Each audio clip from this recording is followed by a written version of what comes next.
Bismillahirrahmanirrahim. Assalamualaikum warahmatullahi wabarakatuh.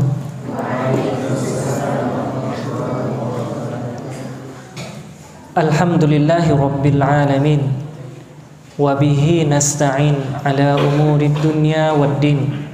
Salatan wa salaman ala nabiyil mursalin, ala nabiyil karim, Nabi Muhammadin sallallahu alaihi wasallam wa ala alihi wa ashabihi ajma'in.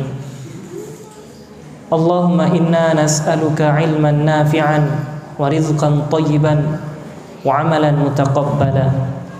Allahumma inna na'udzubika min ilmin la yanfa' wa min qalbin la yakhsha wa min nafsin la tashba' wa min da'watin la yustajabu laha. Amma ba'd. Kaum muslimin dan muslimah, para jamaah, para tulab yang dimuliakan Allah Subhanahu wa taala, malam hari ini kita kembali duduk sejenak untuk diskusi, untuk sharing tentang sirah nabawiyah, yang dimana dalam sirah atau dalam duduk kita ini membahas sirah nabawiyah, kita dituntut untuk selain mengetahui tentang sejarah hidup Rasulullah SAW, juga mampu kita aplikasikan dalam kehidupan.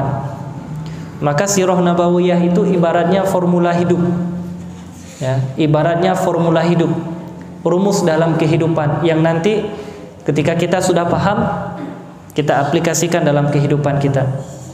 Berbicara masalah apapun itu sebenarnya sudah terjadi pada masa Nabi. Ada jawabannya dari Al-Quran, ada jawabannya dari hadis. Maka sisa bagi kita bagaimana mengaplikasikan, bagaimana memahami kehidupan ini sebagaimana yang pernah dirasakan oleh Nabi dan para sahabat terdahulu.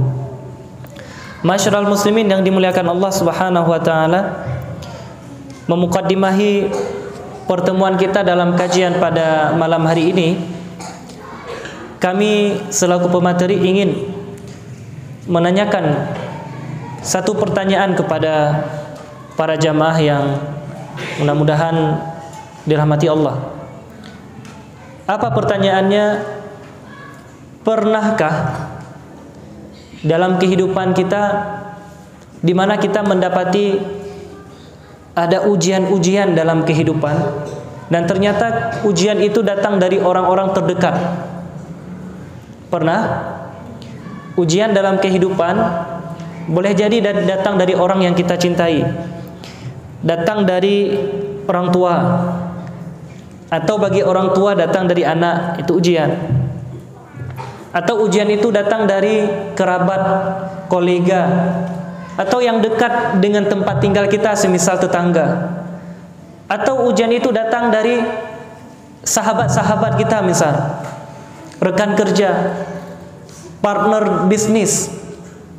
Ini saudaraku dimuliakan oleh Allah, berbicara masalah ujian, dan sudah pasti kita semua pernah merasakannya ini.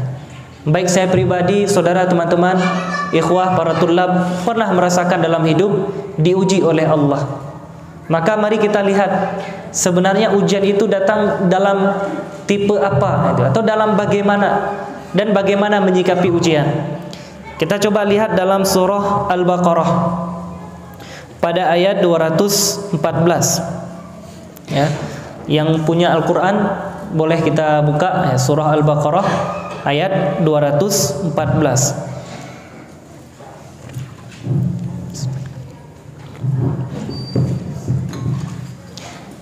Allah Subhanahu wa taala berfirman, "Am hasibtum an tadkhulul jannata walamma ya'tikum mathalul ladina khalau min qablikum massathumul ba'sa wad-dharra wa zulzilu hatta yaqula ar-rasul wal ladina amanu ma'ah mata nasrullah ala inna nasrallahi qarib." Mari sama-sama kita coba simak arti daripada ayat yang barusan kita baca. Allah Subhanahu wa taala berfirman, Am hasibtum, Ataukah kamu mengira bahwa antadkhulul jannah, kamu akan masuk surga? Walamma ya'tikum mathalul ladzina khalau min qablikum, sedangkan belum datang kepadamu cobaan seperti yang dialami orang-orang terdahulu sebelum kamu. Massathumul ba'sa, mereka ditimpa kemelaratan. Wadh-dharra, mereka ditimpa penderitaan. Wazulzilu, dan mereka diguncang dengan berbagai cobaan. Hatta yaqula ar-rasul, sehingga Rasul walladzina amanu ma'ah, orang-orang beriman bersamanya berkata, mata nasrullah, kapan pertolongan Allah? Ala inna nasrullahi qarib, ingatlah sesungguhnya pertolongan Allah itu dekat. Jadi teman-teman yang berbahagia, para jemaah yang dimuliakan Allah, dalam ayat yang barusan kita baca ini menjelaskan bahwa ujian itu sebenarnya merupakan sunnatullah dalam kehidupan ini. Bahkan hidup di dunia saja itu sudah menjadi tempat ujian. Ya, hidup kita di dunia itu sudah menjadi tempat ujian. Bagi orang yang beriman, kata Nabi SAW, ad-dunya sijnul mu'min wa jannatul kafir. Dunia itu apa katanya? Penjara. Dunia adalah penjara bagi orang beriman. Wa jannatul kafir, dan surga bagi orang kafir. Bagi orang beriman, dunia itu adalah tempat mereka akan diuji keimanannya. Bagi orang kafir, maka dunia adalah tempat untuk bersenang-senang. Tidak ada kewajiban apa-apa dalam kehidupan mereka. Karena memang mereka tidak didasari keimanan. Namun kesenangan mereka pada dunia ini hanya bersifat fana, sedangkan penjaranya orang beriman terhadap dunia ini juga bersifat fana. Penjaranya akan berakhir dengan kefanaan, nikmatnya juga akan berakhir dengan kefanaan, dan nanti di akhirat akan berbalik. Yang tadi yang fana akan menjadi kekal. Penjara sebelumnya akan menjadi surga tapi kekal. Yang surga sebelumnya akan menjadi neraka dan juga kekal. Maka kami ulangi bahwa yang namanya kehidupan dunia akan diuji. Itu sunatullah. Apa saja yang akan diuji oleh seorang hamba oleh Allah dalam kehidupan dunia? 3. Ini coba kita renungi baik-baik. Ada 3 ujian. Ujian umumnya datang dalam 3 bentuk, dalam 3 sisi kehidupan manusia. Yang pertama kata Allah, massathumul ba'sa, mereka akan diuji dengan al-ba'sa, kemelaratan. Mereka diuji dengan segi ekonomi. Ada orang, ya, dia hijrah. Udah hijrah, dia ingin belajar agama.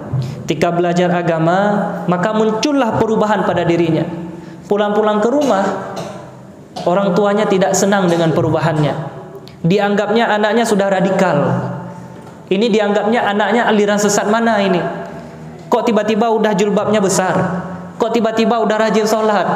Kok tiba-tiba udah bawa Quran ke dalam tas kemana-mana? Ini. Maka orang tua yang seperti ini kadangkala akan memboikot anaknya dari segi ekonomi, dari segi jajan. Nggak dikasih jajan, nggak dikasih uang tunjangan.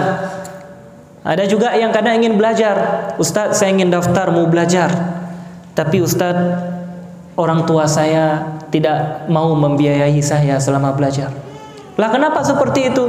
Karena orang tua saya ingin saya ke tempat yang lain, ke tempat yang lain, tapi saya belum bisa baca Quran dengan benar.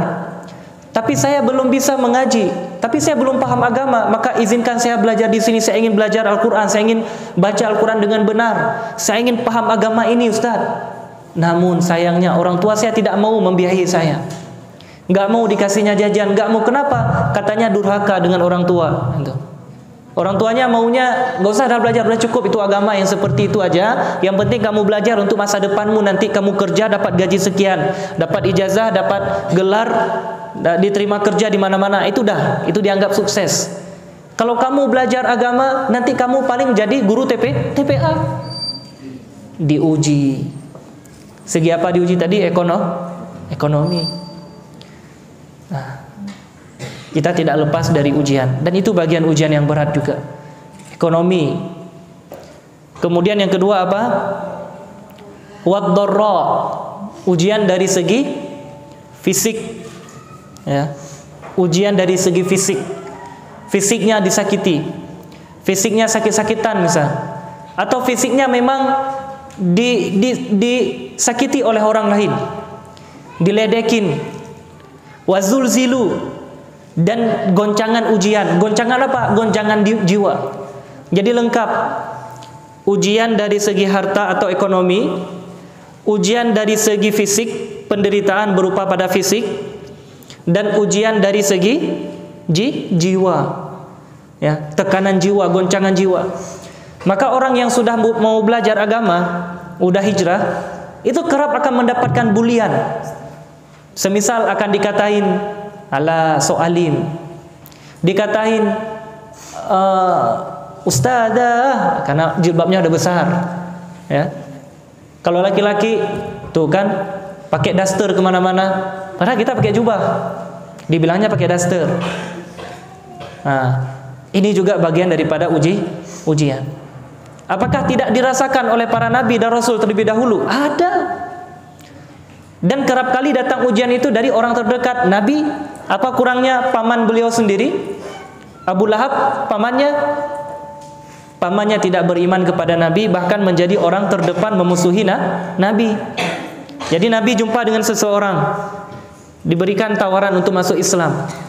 Setelah Nabi meninggalkan orang ini, datang pamannya di belakang, Abu Lahab. Apa kata Abu Lahab? Kamu jangan percaya ya dengan dia. Saya ini pamannya. Ini coba bahasanya. Saya ini pamannya. Dia itu orang gila. Dia itu orang yang terkena sihir, atau dia memang penyihir. Kamu jangan dengar apa yang dia ucapkan. Maka orang-orang yang tadi hampir masuk Islam, gagal masuk Islam. Kenapa? Pamannya sendiri bilang seperti itu. Nah ini. Jadi kadangkala ujian itu bisa datang kepada siapapun. Ada orang-orang yang menghalangi orang yang ingin hijrah. Kamu jangan belajar di situ ya. Kenapa jangan belajar di situ? Itu alirannya sesat. Loh, dari mana Anda tahu? Saya memang dulu pernah belajar di situ. Sama kayak Abu Lahab bilang tadi. Saya pamannya. Seakan-akan dia lebih tahu gitu. Kadang pun belajarnya cuma sekali datang, sekali dua kali datang, akhirnya keluar vonis. Ya ini. Kamu jangan belajar dengan ustadz itu ya. Lah kenapa? Nggak benar alirannya itu, nggak benar. Dia itu nggak ada manhajnya, nggak ada metode pemahaman agamanya, pokoknya keliru lah. Lah kenapa nggak boleh? Memang apa buktinya? Saya ini adalah muridnya. Nah ini. Padahal dia kadang cuma jumpa-jumpa di warung kopi sesekali. Duduk-duduk bincang, akhirnya saya muridnya. Untuk meyakinkan orang, sama model Abu Lahab tadi mengatakan apa? Saya pamannya. Jadi terpengaruh. Pamannya saja bilang seperti itu, oh berarti benar. Ini coba bayangkan. Ujian datang dari orang terdekat. Ujian datang dari orang yang kita cintai. Itu Abu Lahab. Lahirnya Nabi SAW 100 ekor onta. Dimerdekakannya hamba sahaya. Saking senang. Namun begitu nubuat datang, kenabian datang, al-haqqu ja'al haqq wa zahaqal batil, datang kebenaran, sirna kebatilan. Abu Lahab menjadi penentang yang paling nyata. Nah ini menjadi penentang yang paling nyata. Maka saudaraku dimuliakan oleh Allah, kerap kali ujian itu datang dari tiga segi. Boleh jadi ujian itu datang dari segi ekonomi. Nabi apa kurangnya diboikot ekonomi? Nabi dan Bani Hashim dalam perjanjian, ya, dalam suatu perjanjian di Makkah mengharuskan Bani Hashim untuk pindah ke lembah Bani Hashim. Ibaratnya ada satu tempat itu padang Sahara, disitulah di lembah itulah lembah Bani Hashim, mereka harus buat tenda tinggal di situ. Tidak boleh ada jual beli dengan Bani Hashim. Bani-bani yang lain nggak boleh berjualan dengan mereka. Kalau nggak boleh berjualan, itu tandanya apa? Mau makan apa?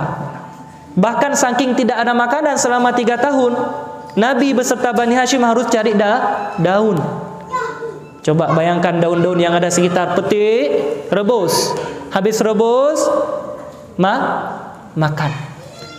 Daun. Bahkan dalam sirah maaf cakap disebutkan sampai kotoran orang yang buang hajat gara-gara makan daun tadi mirip dengan kotoran kambing, mirip dengan kotoran hewan ternak. Kenapa? Sama-sama makan daun. Ini mengeri. Coba bayangkan saudara yang Allah muliakan, ngeri memang ujiannya. Sebagian bahkan keluar naluri berburu. Cuman mau berburu apa? Gitu. Mau berburu apa? Akhirnya yang diburu adalah dhab. Tahu dhab? Pernah dinampakkan mungkin di musyahadah tentang dhab. Dhab itu halal dimakan. Kalau kita sederhanakan, biawak padang pasir. Bukan biawaknya kita di sini, jangan salah-salah nanti. Tahu muruah? Tahu muruah? Beda dengan buaya darat. Ya, alhamdulillah di sini berpeci semua, aman. Ya, ini buaya darat biasa mainnya malam hari dia. Buaya darat itu suka chattingan dengan akhwat. Nah ini, kalau ini insya Allah pakai peci, pakai baju koko, aman. Ya, ini yang kita sebut apa tadi? Dhab. Dhab itu secara sederhana ya biawak tapi di padang pasir, warnanya kuning, ekornya agak sedikit besar. Ya, kalau biawak biasanya besar kemudian kecil ini kan, dia agak sedikit melengkung ke atas gitu. Ya. Udah paham ya bagaimana ya? Nah, dia sembunyi bawah-bawah batu di padang pasir, bukan di air mainnya. Itu ditangkap dan itu dimakan. Dan Nabi tidak melarang. Namun ketika ditawarkan, Nabi juga tidak mau memakannya. Nabi cuma diam, menandakan bahwa dia halal. Namun Nabi tidak suka, maksudnya tidak selera. Toh makanan itu jarang-jarang ada di tempatnya. Jadi sampai harus cari hewan seperti itu. Nah ini, ada rencana mau makan dhab? Enggak. Oh ya, belum tahu rasanya ya. Nah, saya pun juga enggak tahu. Ya. Mungkin yang sudah pernah ke tanah suci sudah mungkin tahulah sedikit tidaknya. Atau sesekali coba tampilkan video nanti dhab ya, bagaimana dijadikan sebagai barbecue. Ya ini. Daging panggang tapi dhab. Jangan bayangkan muruah, jangan bayangkan biawak ya. Karena bukan biawak dhab itu. Jadi saudaraku yang dimuliakan oleh Allah, ini bagian ujian ekonomi kita. Ada yang gara-gara dia hijrah akhirnya diputuskan oleh keluarga besar. Enggak boleh ada lagi hubungan apa-apa. Enggak boleh ada hubungan apa-apa, enggak boleh teleponan, enggak boleh kunjungan, enggak boleh sama sekali. Putus juga belanja, putus bantuan. Namun apakah keluarga ini akan mati di tengah hijrahnya? Enggak. Allah akan menjaminkan bagi mereka rezeki. Allah telah jaminkan bagi mereka kehidupan yang lebih baik. Ini bagian daripada ujian. Dan juga seseorang tadi diuji dengan fisik, dibully dia. Dan dalam dunia barat ada yang istilahnya prank. Pernah dengar prank? Pernah ya? Ngeprank kawan, ngeprank teman, ngebully orang lain. Ada juga yang bentuknya sampai penghinaan dari cuman mulut. Ya, cuma mulut. Kalau ngebully mungkin ada lebih tindakan, tapi ada cuma mulut. Maka diistilahkan dengan, kalau dalam stand up comedy ya, di mana seseorang akan menceritakan sesuatu yang lucu membuat orang lain tertawa, sebenarnya dalam Islam itu tidak diperbolehkan. Ketika seseorang berkata dengan perkataan la yatabayyanu fiha, ya, dia tidak ada faedah pembicaraannya itu, hanya untuk membuat orang tertawa. Yazilu biha finnar ab'ada ma bainal masyriqi wal maghrib, maka dia akan dijatuhkan dalam neraka sejauh ufuk timur dan ufuk barat. Nah, ngeri. Tapi Ustaz, saya suka Ustaz yang kayak gitu acaranya Ustaz. Nah, itulah. Nah, ini berarti apakah semuanya enggak boleh? Silahkan yang bermanfaat dan berfaedah. Kadang yang disampaikan ada lucu-lucunya, namun bukan lucu-lucu yang memang lucu-lucu yang isinya itu bahkan tidak bagus, gitu. Vulgar, tapi dibuat lucu, gitu. Ya, enggak mendidik, enggak ada manfaat. Nah ini ikhwani wa akhwati yang Allah muliakan. Pernah baca berita yang viral ketika salah seorang aktor barat ya, namanya Smith, menampar salah seorang komedian gara-gara menghina istrinya. Pernah baca?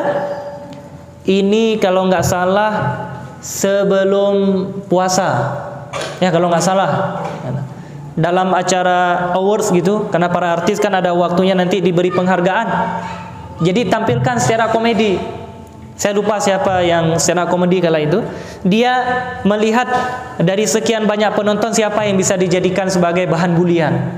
Ternyata bahan buliannya kala itu adalah istrinya si Smith tadi. Karena istrinya menderita suatu penyakit ya, penyakit lemah imun ya. Lemah imun menyebabkan rambutnya ini rontok. Jadi coba bayangkan botak begitu ya, perempuan botak, diejek sama komedian. Cara ngejeknya pun sangat halus itu. Dia sambil berkata di ujung kalimat itu ya, engkau seperti dalam film G.I. Jane. G.I. Jane itu satu film di mana wanita pemeran utamanya botak. Jadi dia ingin mengarahkan ke istrinya Smith tadi. Nih, kamu botak kayak dalam film ini gitu. Jadi bahan bulian, ketawa semua orang. Apa yang dilakukan? Dia turun dari tempat duduknya, ini Smith tadi. Dia berjalan ke panggung dan dia menampar komedian tadi. Dan ini viral di dunia. Coba. Ini kalau dalam stand up komedi ini dinamakan, ada satu istilah namanya roasting. Pernah nggak roasting kopi? Pernah ya? Apa itu? Biji kopi di blender, betul? Keluar halus. Jadi istilah roasting ini dijadikan dalam bahan tadi stand up comedy, di mana dia akan membuli salah seorang, mungkin salah seorang penonton, pemirsa, ataupun teman lawan stand up komedinya dalam acara itu, atau jurinya atau siapapun yang dia lihat, dia bisa ambil menjadi bahan bulian, di roasting itu, di blender, diobok-obok harga dirinya, diceritakan aibnya, kemudian tertawalah orang. Kadang pun yang tidak ada pun disampaikan juga supaya membuat orang lain tertawa. Ini ada. Apakah Islam mengajarkan itu? Coba jawab. Tidak. Islam tidak pernah mengajarkan yang seperti itu. Membuli orang lain, membuli kawan, mengatakan bahwa kawan ini jeleknya ya. Kemarin kata Ustaz apa? Bimoli ya. Apa kepanjangan bimoli?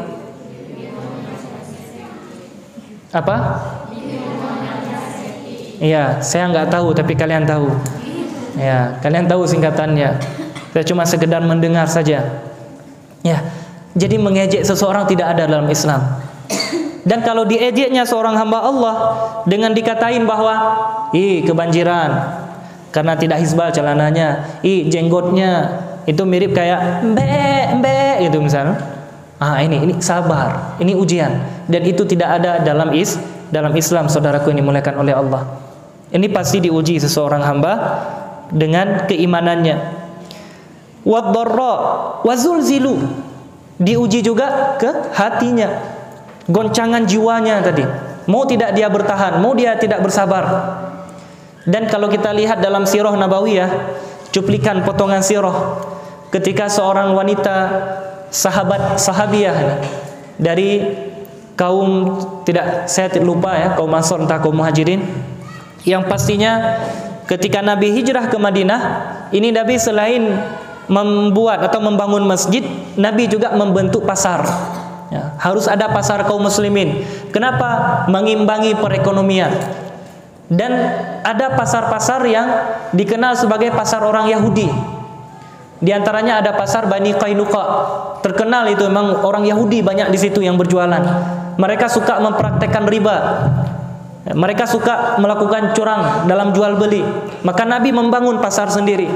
Namun di awal-awal Islam, di awal-awal fase Islam di Madinah tentunya masih juga ada di antara kaum muslimin yang berbelanja ke pasar orang-orang Yahudi. Bukan berarti tidak ke pasar kaum muslimin, bukan. Namun karena mungkin dalam proses. Ada juga di antaranya seorang sahabiah tadi berbelanja ke pasar Yahudi Bani Qainuqa. Dia ingin beli, entah mungkin tukar emas gitu, entah beli emas. Yang penting dia mendatangi salah seorang pengrajin perhiasan, seorang laki-laki tua, pak tua, tapi Yahudi, di pasar Bani Qainuqa, yang mayoritas penjual di situ adalah Yahudi semua, juga demikian juga pembeli. Nah, datanglah wanita muslimah yang sudah berniqab, yang sudah berhijab, yang sudah bercadar tadi untuk berjual beli emas. Ketika dia sudah berada di situ, si Yahudi tua ini kan kenal yang namanya orang jual beli emas, biasa nggak jauh-jauh toko dia. Udah toko satu, besok toko itu lagi, ke depan toko itu lagi. Kita beli dari situ, udah dapat, kita bawa pulang, nanti nggak akhir bulan jual lagi. Kemana kita jual? Ke toko yang sama. Itu udah wajar terjadi sampai hari ini pun demikian, betul? Sama juga yang terjadi dengan wanita dari golongan sahabat ini. Dia pergi ke toko Yahudi tadi. Sesampai di sana kan Yahudi ini tahu, oh ibu fulan kok, kenal dulu nih. Ibu, coba dulu buka cadarnya. Coba dulu buka cadarnya. Enggak, saya maaf ya, saya sudah Islam, saya tidak mau melanggar syariat saya sekarang sudah menjaga diri saya. Ini. Alah, dulu pun saya tahu kayak mana Anda, wajah Anda pun saya ingat masih. Enggak, maaf, kita jual beli ini aja ya. Jangan yang aneh-aneh. Apa yang dilakukan oleh Yahudi ini? Diam-diam dia ke belakang untuk mengikat, ya, karena kan ada kursi-kursi tempat duduk. Ketika wanita ini duduk mengantri, si Yahudi tua ini, ya, ini usilnya mereka nih. Dan tipikal orang Yahudi itu suka usil, ya, suka usil kepada orang lain, kepada kaum yang lain, menganggap diri sebagai kaum yang paling hebat, bahkan mengatakan diri sebagai anak Tuhan yang disayang. Ketika Allah mengatakan qul mutu fatamannaul maut, kalau begitu coba kalian bermimpikan mati dulu, cita-citakan mati. Enggak mau ini. Jadi orang Yahudi ini sombong dan suka usil. Maka kalau ada orang kita suka-suka usil nih, kayak ngeprank kawan, ya, ngeprank kawan, buat orang lain jadi susah. Keluar kawan kita sandalnya cuma satu, itu masih mending. Ini dua-dua sandalnya udah balik ke asrama, orangnya masih di sini. Ini ngeprank nggak nih? Kalau dari kamar kadang ke sini, dari asrama ke sini, sandalnya udah duluan. Pas nyampe orangnya, yoh, sandal saya mendahului saya ke surga. Masya Allah. Yang bilang siapa itu? Yang bilang orang yang ngambil. Nggak apa-apa kak, nggak apa-apa bang, sandal abang mendahului abang ke surga. Padahal dia yang bawa. Ini usil. Ya, ini jangan usil, teman-teman, ikhwani wa akhwati yang dimuliakan Allah, jangan usil. Jadi siapa tadi orang Yahudi ya? Dia suka usil memang, dan tabiatnya Yahudi memang begitu. Mereka suka usil kepada bangsa yang lain. Palestina diusilin sama mereka kan sampai dengan sekarang. Diusilin. Ini kalau bahasa anak mudanya. Namun kalau bahasa ini dizolimi. Ya, nih orang Yahudi itu suka menzolimi. Diikat. Ya. Diikat ujung jilbabnya ke kursi. Dengan tujuan apa? Pas bangun biar tersingkap. Nah, ini. Apa yang terjadi berikutnya? Benar, tercapai itu. Keinginannya tercapai. Wanita tadi nggak sadar dia bahwa belakang hijabnya tadi sudah diikat dengan kursi oleh Pak tua Yahudi ini. Begitu dia bangkit, maka tersingkaplah wajah, rambut, lehernya. Bagaimana dengan sikap wanita ini ketika tersingkap auratnya? Dia langsung menutup, dia menangis, dia berteriak. Dia berteriak langsung heboh terus, panik dia, panik. Astagfirullah Rabbi. Nah, itu langsung nangis. Coba kebayang. Ini wanita yang seperti ini udah nggak ada lagi di dunia kayaknya di akhir zaman. Hari ini kan kalau udah tersingkap kayak gitu kayak mana? Joget dia. Betul, joget dia di aplikasi, kemudian di-share. Betul nggak? Kan banyak hari ini. Maka inilah kerjaan Yahudi laknatullah alaihim. Dari dahulu sampai dengan sekarang mereka ingin menyingkap aurat kaum muslimat. Itu tipikal Yahudi itu, ikhwah yang Allah muliakan. Maka hari ini jangan aneh, kenapa Ustaz hebat sekali mereka bisa, mentornya iblis. Lihat dalam Quran nanti. Ikhwan yang dimuliakan Allah, Nabi Adam alaihissalam dan Sayyidah Hawa Allah turunkan ke dunia gara-gara apa? Tersingkap aurat. Ikhwannya belum nyambung, akhwatnya yang sudah nyambung. Karena memang saya butuh akhwat yang lebih paham. Tersingkap aurat. Ya, liuriyahuma min sauatihima, supaya ditampakkan oleh iblis itu aurat keduanya. Namun caranya wasilahnya apa? Makan buah terlarang. Yang namanya surga, ikhwan yang Allah muliakan, surga ini semuanya taat kepada Allah. Mau dari surganya itu sendiri, isinya pohon, buah-buahan, kayu, batu, pakaian, itu semua taat kepada Allah. Ketika semua ini taat kepada Allah, ternyata ada bentuk kemaksiatan kepada Allah, maka yang taat ini menjauh. Iblis paham betul, ini pasti akan menjauh nih. Dan larangan memang di surga nggak boleh menampakkan aurat begitu. Nampak aurat itu aib. Jadi caranya apa? Buat mereka makan buah terlarang. Dihasut, berhasil, dihasut, berhasil. Udah makan buah terlarang, maka pakaian mereka lepas. Ini pakaian nih lepas, sup, lepas semua.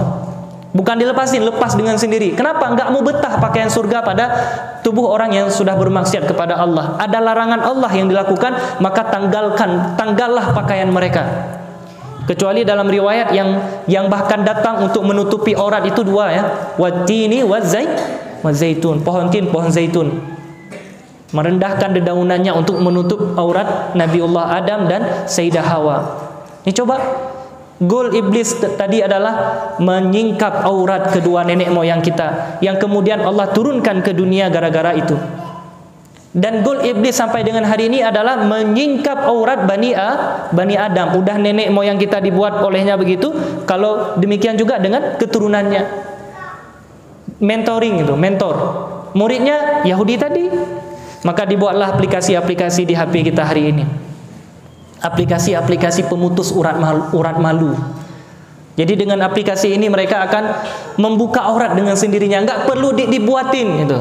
Kalau dulu mungkin kisahnya adalah diikat loh, ada proses, dipaksa buka. Tapi hari ini nggak perlu dipaksa. Kenapa? Memang sudah pada buka sendiri auratnya, betul? Betul nggak betul ini? Betul ke? Yakin? Ya. Yakin gak yakin kemarin liburan ya, baru pulang kampung. Mungkin udah pada pegang HP, udah tahu bagaimana ini. Maka saya sampaikan. Nah, inilah yang diinginkan oleh Yahudi hari ini. Dan tujuannya adalah menjerumuskan kaum wanita. Kenapa? Kalau kaum wanita sudah terjerumus, kaum laki-laki dengan sendirinya udah, itu memang sudah fitrahnya kaum laki-laki. Ya, jadi wanita aja dulu buat singkapkan aurat mereka. Maka hari ini nggak perlu disingkapin, udah memang nyingkapin sendiri. Dengan sendirinya kaum perempuan begitu vulgarnya di hadapan kamera. Bahkan mungkin video call dengan pacarnya. Ini hati-hati ikhwani wa akhwati yang dimuliakan Allah. Ya, ini bagian daripada program orang Yahudi untuk membuat kaum wanita ini rusak. Kalau rusak perempuan, rusak agama, rusak laki-laki juga. Maka lengkaplah yang rusak dengan si perusak, perjumpa. Ya, ini ikhwani wa akhwati yang Allah muliakan. Jadi kemana kisah kita tadi diikat. Begitu bangun perempuan ini menangisnya, teriak, langsung panik.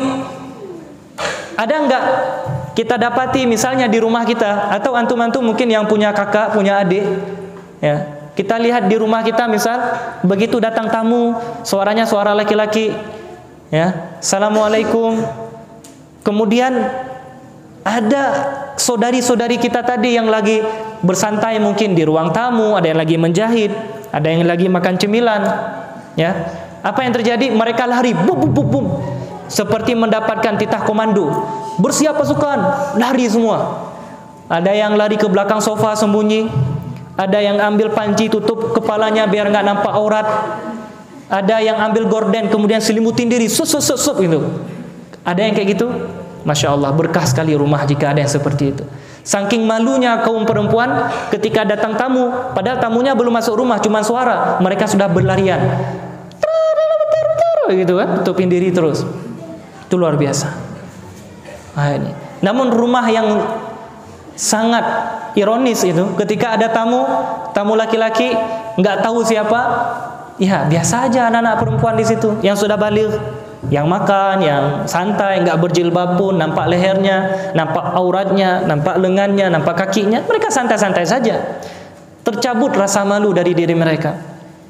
Maka ini coba ambil pelajaran bagaimana seorang wanita yang dididik oleh Nabi SAW, generasi sahabat loh ikhwah. Ini akhwat, ditarik jilbabnya, langsung dia histeris, berteriak, menangis sejadi-jadinya, langsung panik. Ada nggak kita panik seperti itu misal? Keluar rumah nggak pakai kaos kaki, panik. Aduh lupa, astagfirullah itu. Ambil plastik, masukin. Ini kalau ada yang keluar santai saja nggak berkaos kaki, waliyadzubillah, berarti masuk dalam jebakan syaitan.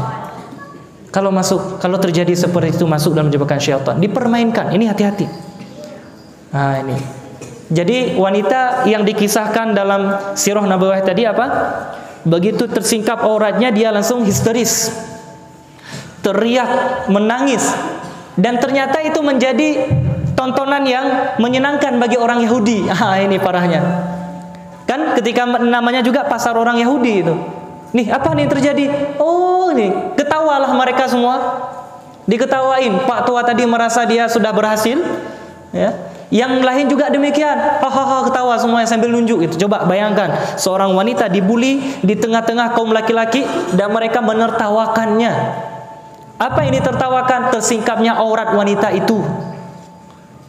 Dan begitulah orang Yahudi hari ini, orang-orang kafir menertawakan kaum muslimah yang mereka berjoget-joget di hadapan aplikasi-aplikasi pembangkit syahwat. Ditertawakan sebenarnya kebodohan umat Islam. Mana harga diri? Nggak ada harga diri sama sekali. Ditertawakan coba. Bangga lagi kan? Oh, ditonton oleh buaya darat, kelelawar malam. Ya, kenapa kelelawar malam? Kan aktifnya memang malam. Siang dia tidur, malam hari dia mulai mencari mangsa, mencari mungkin perempuan mana yang mau ditontonnya, live streaming, atau kalau enggak live streaming, video-video pendek mana yang lebih seru untuk dia tonton. Ini ada seperti itu, bahkan mayoritas. Maka hati-hati ikhwani, akhwat, khususnya Yahudi senang sekali ini. Orang kafir, oh tepuk tangan, berhasil. Tuh kan, tuh orang umat Islam nih kayak gini. Nah ini yang kami suka nih, betul? Inilah yang berhasil. Ketawa mereka semuanya, berhasil. Ya, jadi tontonan. Namun coba lihat, di sebalik tontonan itu ada seorang pemuda, Masya Allah. Tidak disebutkan siapa pemuda ini. Sang pemuda Muslim, sahabat Nabi, entah dari Muhajirin, entah dari Ansor. Namun melihat kejadian ini dia tahu persis. Dia langsung muncul semacam kecemburuan dalam Islam. Dan ini pemuda yang sudah jarang kita dapatkan. Di mana pemuda ini langsung marah, bergejolak, imannya langsung menggebu-gebu, memarah melihat keadaan. Coba bagaimana saudarinya diperlakukan dan dipermalukan seperti itu, disingkap auratnya, ditertawakan ramai-ramai. Marah pemuda ini. Ini nggak ada lagi pemuda yang seperti itu, ya ikhwan. Jarang kayaknya kita dapati. Pemuda dia di mana ada ghirah, ada kecemburuan dalam iman. Dia tidak mau harga diri saudarinya tercabik-cabik. Kalau dia dapati di Facebook misalnya, atau di Instagram, atau di aplikasi-aplikasi chat dan lain-lain, status, dia lihat ada akhwat yang dengan gaya fashionable, menggunakan kamera 4000 derajat, kamera pengubah, ya, aslinya seperti biawak, tapi karena sudah dipoles dengan kamera, buat merah bibirnya, buat eyeshadow di pipinya, ya, buat rambutnya agak, kalau bisa ada sedikit tanduk kayak kucing itu ya, jadi mirip-mirip kelinci dia. Ada aplikasi seperti itu, ngedit. Dia dapati ini ikhwan yang seperti sahabat Nabi tadi. Astagfirullahaladzim. Komentar. Jadi enggak astagfirullah gini, enggak. Komen. Assalamualaikum. Ya ukhti fillah. Demi Allah, apa yang sedang Anda posting ini adalah sesuatu yang tidak layak dalam Islam. Bukankah seharusnya kita bersyukur dengan anugerah wajah yang diberikan oleh Allah sebagai bentuk nikmat, bukan malah kita memamerkan dan memajangnya supaya dilihat oleh banyak orang, di likes, disukai, di share, dinikmati. Apakah itu akan membuat kita puas? Sedangkan itu adalah dosa jariah yang terus mengalir untuk kita gara-gara kita telah menjadi orang yang menyebarkan fahisyah atau kekejian, perzinaan. wahai ukhti fillah, demi Allah saya meminta Anda hapuslah foto Anda ini, gantilah dengan foto-foto kucing asli misalnya. Jangan siluman kucing, ya. Enggak gitu bahasanya. Penting gantilah dengan foto-foto kartun yang sopan. Nah ini. Atau foto-foto batu kuburan. Tentu itu akan berpahala, betul? Mengingatkan orang kematian. Nah ini, jangan di-share yang seperti ini.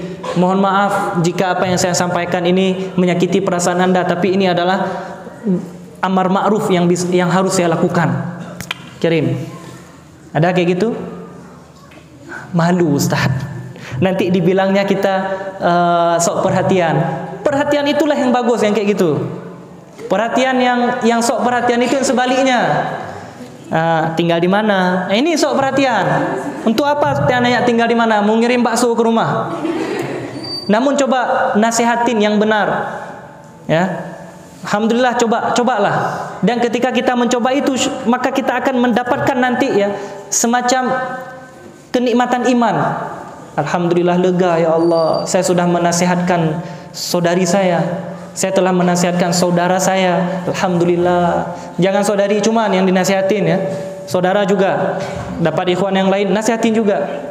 Kalau seperti itu yang Anda lakukan, maka mudah-mudahan Anda termasuk sebagaimana yang dilakukan oleh sahabat Nabi SAW. Ada rasa marah, jengkel dalam hati, ya, melihat saudarinya itu dilecehkan. Nah ini ikhwani wa akhwati yang dimuliakan Allah. Jujur saja, saya agak sedikit pusing di aplikasi-aplikasi media sosial itu. Kalau kita lihat kadang serap udah dapat yang model gini, dapat model yang gitu. Jadi kopas-kopas saja mainnya. Komen kopas, yang ini komen kopas. Setelah saya komen kopas, alhamdulillah nggak pernah muncul lagi di beranda saya. Kenapa? Saya hapus pertemanan. Ya, setelah itu saya hapus pertemanan. Jadi kalau sudah dihapus pertemanan nggak muncul lagi. Karena pening. Jadi saya ganti aja dengan teman-teman, saya cek dulu kan teman yang sama gitu. Oh temannya ini ustaz. Oh ini temannya anak ma'had ya, ini nggak apa-apa. Lihat postingannya bagus tentang nasihat, tentang informasi, tentang berita. Oh ini cocok nih. Jadi penuh beranda kita dengan nasihat dan berita informasi yang manfaat daripada yang tidak manfaat. Pening kepala kita. Jadi ini ikhwan yang dimuliakan Allah. Ya, jadilah ikhwan sejati, jadilah hamba Allah yang benar, seorang muslim yang benar-benar beriman kepada Allah, menjaga marwah agamanya dan menjaga juga marwah agama saudarinya yang lain. Ya ini, jangan menjadi ikhwan yang prikitiu. Tuh prikitiu? Ikhwan prikitiu kenal? Yang model-model tadi, buaya di siang hari, kelelawar di malam hari. Nah ini pasang foto soleh, masya Allah, luar biasa solehnya. Nah ini, namun nanti dia chattingan dari belakang. Ini prikitiu namanya. Ya, ikhwan yang suka bagaikan buaya di siang hari, bagaikan kelelawar di malam hari, mengintai anak darah orang. Nah ikhwani wa akhwati yang dimuliakan Allah Subhanahu wa taala, lanjut kepada kisah barusan. Sang laki-laki ini melihat pemandangan yang tidak elok, marah, bergejolak, keimanan itu serasa menggebu-gebu di dalam dirinya. Palak tidak tertahankan. Dan dia palaknya kenapa? Karena agama Allah yang dilecehkan dan termasuk saudarinya seiman yang dilecehkan kehormatannya. Melihat mereka tertawa begitu, makin palak dia, makin geram. Maka laki-laki ini, pemuda ini loncat ke arah si Pak tua Yahudi tadi. Dan pada masa itu ya orang bebas saja membawa pedang ya kemana saja, bebas ya, silahkan bawa pedang kemana saja untuk jaga-jaga diri, apalagi di kampungnya, pasarnya orang Yahudi, takutnya terjadi apa-apa. Ternyata benar, nggak tahan dia, dikeluarkan pedang, di itu tusuk tikam. Coba bayaran berapa harganya? Nyawa. Maka Syekhul Islam Ibnu Taimiyah itu mengarang satu kitab, yang membuat satu kitab, judulnya apa? As-Sarimul Maslul Liman Yu'dzir Rasul. As-Sarim artinya pedang. As-Sarimul Maslul, pedang yang terhunus, maslul, Liman yu'dzir rasul, barang bagi siapa yang menyakiti Nabi. Saking mahal harga Islam itu, maka pedang bayarannya. Inilah mungkin bahasa lainnya ini. Maka si pemuda tadi menikam terus. Ditikamnya Yahudi tua, dibayar dengan nyawa. Adakah pemuda seperti itu hari ini? Yang dia ketika mendapati saudarinya mungkin dikata-katain, dilecehkan, kemudian dia membela. Dia menyadarkan saudarinya yang lain melalui tulisan-tulisan. Dia akan tampil di depan melawan orang-orang liberal yang hari ini menyongsong untuk kaum perempuan enggak usah didiskreditkan oleh agama ini. Dikekang harus pakai jilbab, kan panas, mending buka jilbab. Adakah laki-laki ikhwan hari ini yang memang dia ingin melawan pemikiran-pemikiran yang menyimpang dari Islam dengan tulisan-tulisannya? Nah, ini seperti ini harus ada.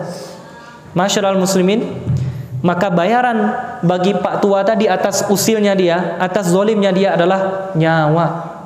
Apakah orang Yahudi sekitar yang melihat itu tinggal diam? Enggak. Yang parahnya apa?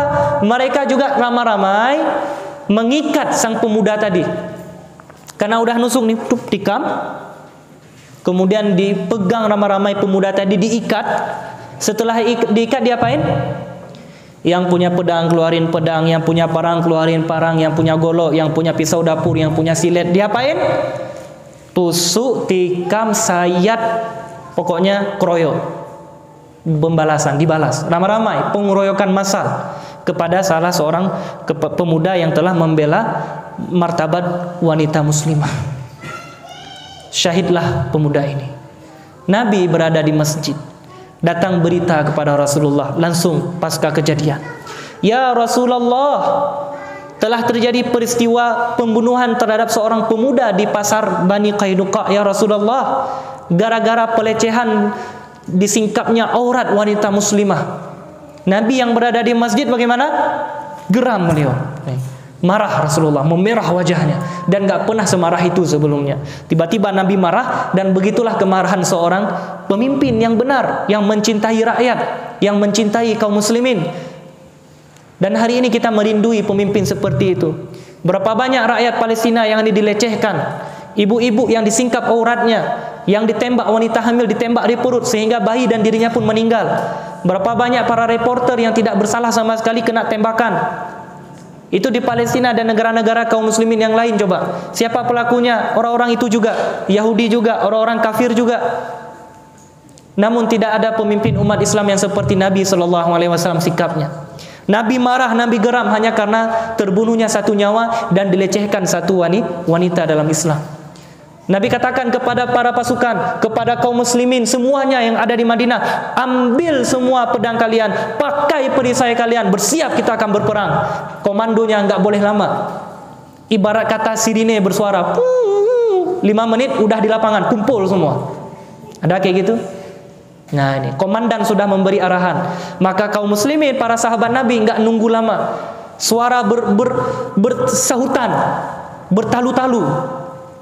Ya, yang satu ke arah timur, yang satu ke arah barat. Nabi menyuruh kita bersiap, berperang, bersiap, berjihad. Semua kumpul di hadapan Nabi, sudah siap dengan pedangnya, sudah siap dengan pakaian perangnya, dengan helmnya. Apa kata Rasulullah? Kita menuju Bani Qainuqa sekarang, berangkat. Pasca kejadian, nggak nunggu-nunggu besok. Apa keputusannya? Ditawan, ada yang dibunuh sebagai bentuk kisos, dan diusir. Ya, diusir. Semuanya diusir oleh Rasulullah SAW dari Madinah. Ini bayaran. Masyarul muslimin yang dimuliakan Allah Subhanahu wa taala. Sungguh cuplikan seperti ini tidak ada lagi dalam sejarah umat Islam di akhir zaman. Cuplikan seorang pemuda yang menjaga agamanya, menjaga saudari seimannya dengan penjagaan yang benar. Ada rasa cemburu dalam Islam. Ini sulit kita dapati. Cuplikan di mana seorang perempuan merasa auratnya adalah harga dirinya. Perintah Allah adalah salah satu-satunya dalam hidup yang harus ditaati. Dia menjaga aurat. Kalau tersingkap aurat dia akan menangis, panik dia. Panik, menangis tersingkap aurat. Cuplikan di mana seorang pemimpin yang siap memberi arahan komando kepada pasukan apabila terjadi pelecehan, terjadi pembunuhan terhadap satu nyawa kaum muslimin saja. Masyarul muslimin, ini diantara cuplikan dalam episode kehidupan Nabi Sallallahu Alaihi Wasallam. Maka kita senantiasa diuji ini. Diuji dengan 3 apa tadi? Massathumul ba'sa, diuji dengan ekonomi, diuji dengan apa? Fisik, ya, dan diuji dengan apa? Hati, goncangan jiwa. Dari sebalik ujian ini, apa sebenarnya hikmah? Apa sebenarnya, Pak Ustadz, kenapa sebenarnya ujian ini, atau apa hikmahnya begitu? Bahasa lainnya, ujian itu adalah upgrading, ya, upgrade. Seseorang diuji oleh Allah sesuai dengan kesanggupan. Dengan ujian itu sebenarnya Allah ingin menaikkan derajatnya. Tahu manusia yang paling sibuk, yang paling berat ujian, yang paling susah hidup siapa? Para rasul. Ya, inna asyaddan nasi bala'an ma'syaral anbiya fi maqal. Sesungguhnya manusia yang paling berat ujiannya adalah para nabi. Maka dalam surah Furqan, lihat surah Al-Furqan ayat 20. Wa ja'alna ba'dakum li ba'din fitnatan atasbirun wa kana rabbuka basira. Coba Rifki bacakan potongan itu. Wa ja'alna ba'dakum li ba'din fitnatan, dengan suara besar. Dan kami jadikan sebagian kamu sebagai cobaan bagi sebagian yang lain. Maukah kamu bersabar? Dan Tuhanmu Maha melihat. Ini. Jadi suami ujian bagi istri. Istri ujian bagi suami. Boleh jadi anak ujian bagi orang tua, atau orang tua ujian bagi anak. Murid ujian bagi guru. Guru ujian bagi murid. Di mana kadang seorang guru harus menghadapi, diuji. Kami para guru, para ustadz, diuji dengan kalian para tulab. Beda-beda tipikal ini. Coba, ada yang maunya harus lembut, ada yang maunya harus dipuji-puji, ada yang memang ini harus pakai linggis cara menyadarkan. Nggak boleh pakai obeng lagi. Obeng kan lembut, pakai linggis nih modelnya. Ini ujian. Ya, beda-beda. Berapa jumlah kalian semua? 70 orang, 100 orang, ujian. Dan kalian diuji dengan guru kalian.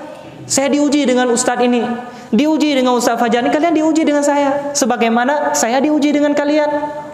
Para guru diuji dengan kalian. Yang jumlah para guru ini nggak banyak, sekian orang cuman. Namun mereka tetap, kata Allah, apa atas birun, kamu mau bersabar nggak?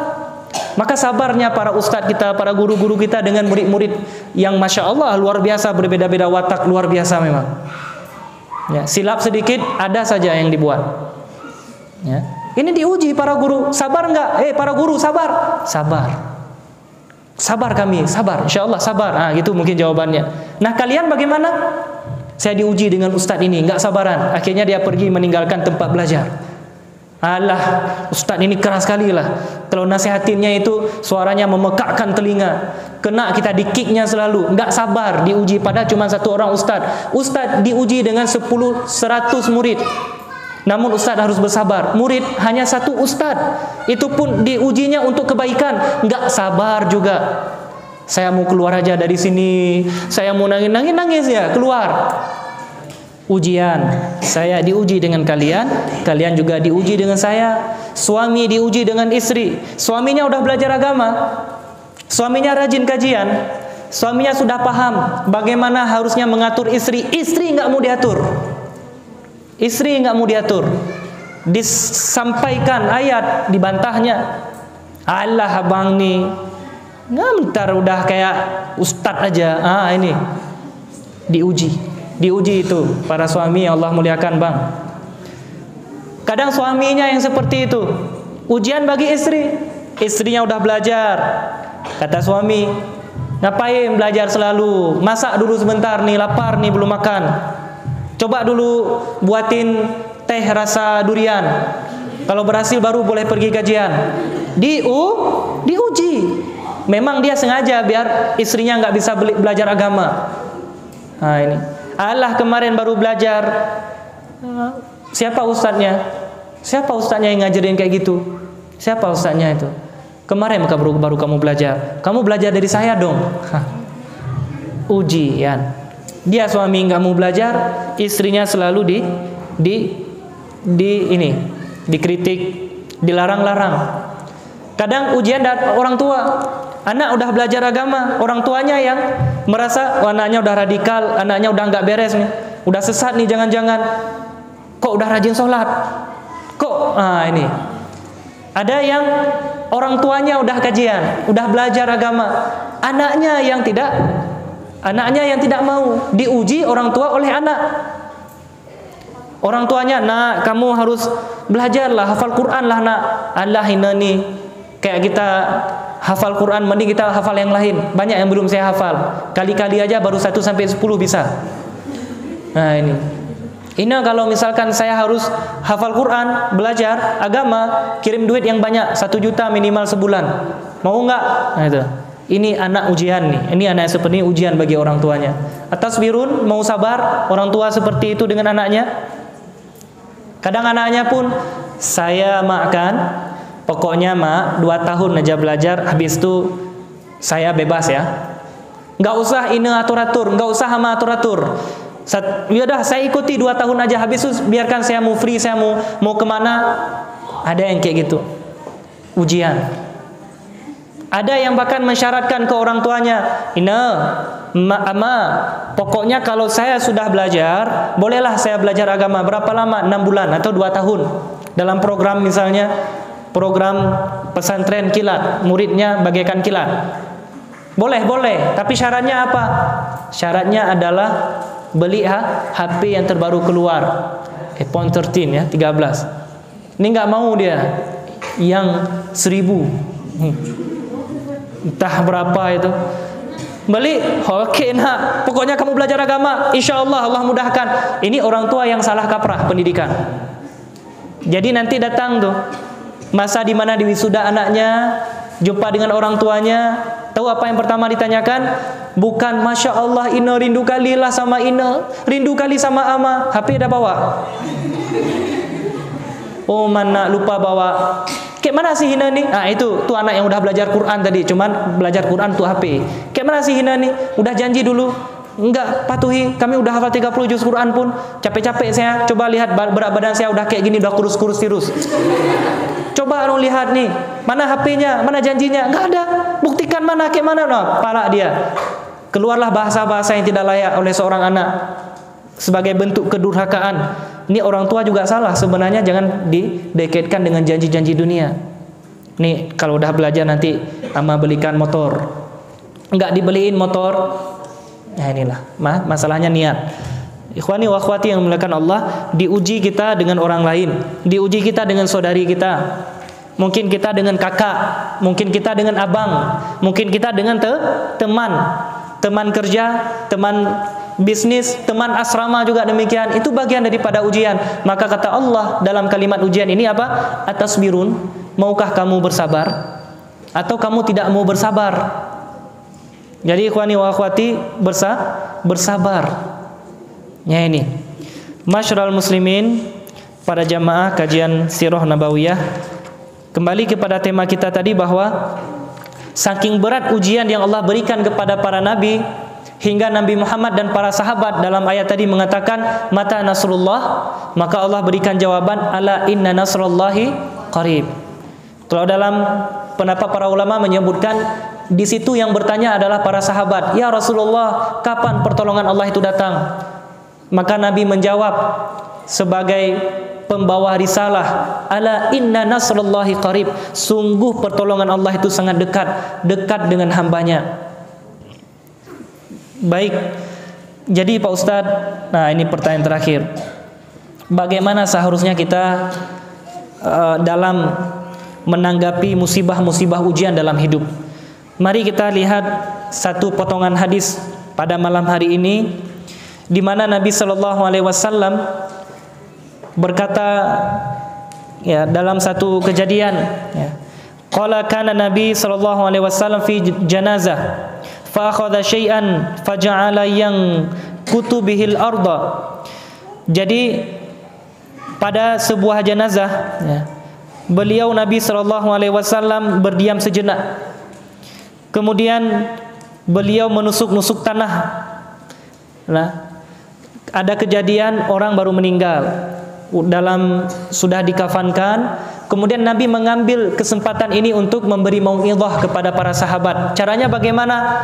Nabi mengambil kayu dan Nabi kemudian menuju hamparan tanah begitu, sehingga para sahabat mulai penasaran, ini Rasul mau ngapain ya? Ya, ini. Apa yang dilakukan oleh Nabi? Nabi menusuk-nusuk tanah. Ya, Nabi mengambil semacam menggambarkan sesuatu di tanah tadi, medianya media tanah. Apa yang Nabi katakan setelah itu?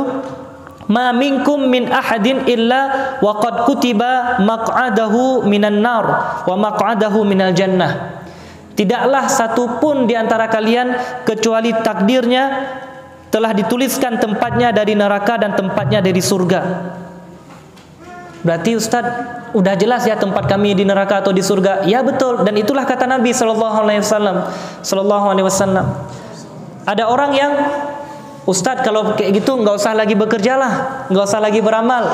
Ngapain beramal kalau kita sudah ditentukan jatahnya neraka? Ngapain berbuat baik? Nah, perhatikan kata sahabat. Qalu ya Rasulullah, afala nattakilu ala kitabina wa nada'ul amal? Ya Rasulullah, kalau begitu bukankah kami lebih baik untuk bersandarkan pada takdir? Kalau takdir kami surga, ya berarti kami akan dapat. Wa nada'ul amal, dan kami tidak lagi beramal baik. Ngapain lagi beramal baik, toh surga sudah dapat, gitu ditakdirkan. Kalau memang engkau sampaikan seperti itu. Nah ini coba, sama dengan seperti orang mengatakan tadi. Maka kata Nabi, ini mohon hadis ini dipegang baik-baik, diingat, dihafal, diyakini, dimasukkan dalam hati. Coba lihat perkataan Rasulullah. I'malu fakullu muyassarun lima khuliqalah. Tugas kalian adalah beramal. Karena segala sesuatu akan dimudahkan, telah dimudahkan, diciptakan untuknya. Ya, segala sesuatu itu akan dimudahkan bagi Allah kalau memang telah diciptakan untuknya. Amma man kana min ahli sa'adah fayuyassira li'amali ahli sa'adah. Maka barang siapa yang ditakdirkan dia sebagai orang yang akan bahagia di surga, maka dia akan dimudahkan di dunia ini untuk mengamalkan amalan ahli surga. Wa amma man kana min ahli syaqa fayuyassiru li'amali ahli syaqawah. Dan barang siapa yang memang ditakdirkan baginya neraka, maka akan mudah baginya mengamal amalan ahli neraka. Ustadz, musibah kami banyak lah Ustadz, ujian kami dari segi ini, dari segi itu, pokoknya 3 ujian udah ada. Apa jawaban Nabi? Apa? I'malu, buat terus kebaikan. Ustadz, kami diuji dengan anak kami. Bu, Pak, buat kebaikan terus, lakukanlah amal kebaikan. Pak Ustadz, kami diuji dengan orang tua, lakukan amal kebaikan. Ustadz diuji dengan murid, lakukan amal kebaikan. Udah, jangan hiraukan masalah musibah itu, karena setiap orang tadi sudah dijatahkan, pasti akan mudah, dia akan mudah menghadapinya. Kenapa? Karena dia diberikan surga oleh Allah. Surga itu boleh jadi didapatkan dengan ujian-ujian dalam hidup. Ada orang mendapatkan surga dengan ujian harta. Nabiullah Sulaiman alaihissalam, apa kurang kekuasaannya? Bahkan jin pun harus tunduk kepada Nabi Sulaiman. Maka ujian Nabi Sulaiman untuk mendapatkan surga dengan kekuasaan. Nabi Yusuf alaihissalam untuk mendapatkan surga diuji dengan kejahatan dari saudaranya sendiri, abang-abangnya. Coba diuji hingga dibuang ke sumur. Diuji ketika beliau harus berada di dalam penjara dari orang tua angkatnya sendiri. Dan diuji juga akhirnya dari segi arah tadi, harta. Kemudian pada akhirnya Allah selamatkan beliau dan bahkan menjadi wazirnya Mesir, menteri ekonominya. Coba, ini ujiannya Nabi Yusuf. Ada Ustadz, kami diuji dengan sakit. Ada Nabi Ayub. Saking berat ujiannya, beliau 17 tahun, ada yang mengatakan 13 tahun, ada yang mengatakan 15 tahun, harus mensabarkan diri ini, merasakan penyakit yang tidak sanggup orang-orang kampung. Ada Nabi Ayub di situ hingga diasingkan. Coba, lama betul. Dan itulah surganya bagi Nabi Ayub dengan ujian penyakit. Ujian apa lagi? Nabi Musa alaihissalam. Apa ujian Nabi Musa? Hendak dibunuh ketika masih bayi. Udah itu ayah angkatnya hendak membunuh dia ketika beliau sudah menjadi remaja, anak muda. Diujinya istri Firaun, suami. Ya, diuji istri dengan suaminya. Diujinya Nabi Lut atas istrinya. Ini ujian. Diujinya Nabi Nuh atas anak-anaknya. Maka semua kehidupan kita ini pada hakikatnya adalah ujian. Atasbirun, bersabar. Lakukan terus amal kebaikan. Ustaz, apa yang bisa saya lakukan? Lakukan, belajar. Hafal Quran. Mengaji, salat 5 waktu, jaga terus. Dan tetap bersabar. Karena Anda tidak tahu takdir saya tidak tahu takdir Anda. Boleh jadi takdir kita masuk surga melalui ujian. Karena untuk mendapatkan sesuatu yang besar harus melewati ujian yang besar. Ada sesuatu yang besar telah disiapkan oleh Allah. Ada nikmat yang akan diberikan, ada bonus kehidupan. Insya Allah sudah Allah siapkan itu. Namun kita harus melewati upgrading dari Allah tadi, yaitu berupa ujian. Dan jangan sampai kita menjadi orang yang melarikan diri dari ujian. Nggak sabaran dengan ujian belajar. Dia maunya dalam ujian kebodohan. Nggak sabaran dengan ujian ekonomi. Nggak sabaran dengan ujian fisik sehingga lari ke perdukunan. Ini bagian daripada ujian. Maka lihatlah, Allah telah menjadikan pada kisah Nabi Yunus sebagai contoh pelarian daripada ujian. Nggak sabaran. Allah firmankan, sabarkan dirimu 40 malam bersama umat. Karena nanti 50 dalam riwayat tafsir. Nanti pada malam kesekian kalau mereka tidak beriman maka akan diazab. Namun Nabi Yunus melarikan diri dari kaumnya sebelum jatuh tempo perintah Allah. Apa yang terjadi? Siapa yang kena teguran? Umatnya atau Nabi Yunus? Nabi Yunus. Ini kalau ada yang kemudian berpikir, Ustaz, saya nggak sabaran lagi mau belajar di sini, bosan saya Ustaz, hafalan Quran, lelah saya Ustaz, diuji dengan ustaznya lagi nggak sabar. Akhirnya apa? Ya udah saya ingin keluar saja, saya nggak lagi mau belajar. Ini model-model dalam kisah Nabi Yunus.